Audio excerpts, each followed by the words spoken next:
sont l'élite du surf oléronais, les enfants de la vague, biberonnés depuis leur enfance à l'eau salée, sous l'œil aiguisé de leur coach Ludo.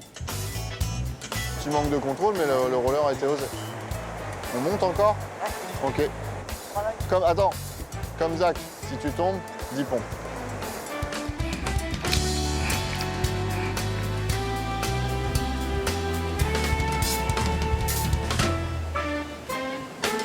Forcément, ça nous pousse vers le haut en s'affrontant avec les autres concurrents, tout ça, et en se poussant. Puis on a la chance ici d'avoir les copains, tout ça, et le coach. Du coup, ouais, ça nous booste et ça nous amène au plus haut. En freesurf, on ne peut pas accéder à progresser, aller chercher dans la technicité, tout ça. Et du coup, vu que le club il est là, ça nous permet de progresser encore plus. Maintenant, on est connus un petit peu et on voit que les Oléronais savent surfer maintenant. Formé au Surf Club Oléron, l'unique structure qui fonctionne toute l'année.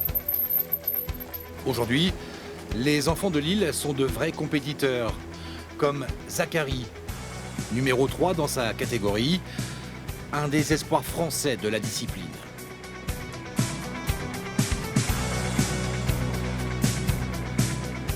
Je sais pas, j'aime bien être dans l'eau, dans la mer.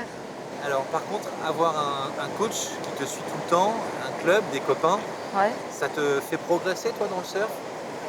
Oui, ça me fait progresser, il me donne des conseils, quoi faire et en compétition, il me donne des stratégies à faire et oui, ça me fait progresser.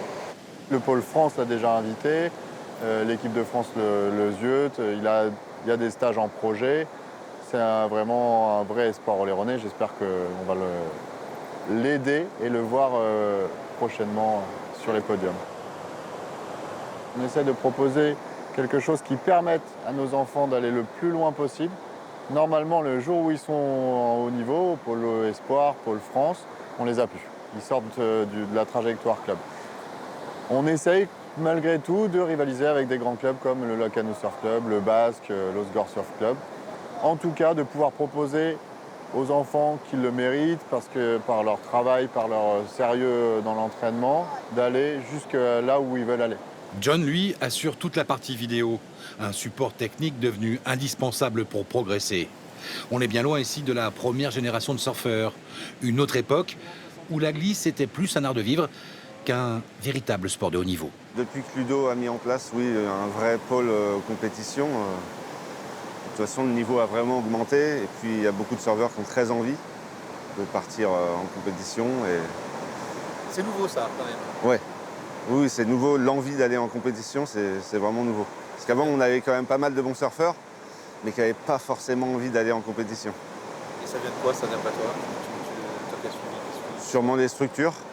Du coup, d'avoir mis en place vraiment une vraie structure pour évoluer dans la compétition, avoir une bonne émulation entre les surfeurs.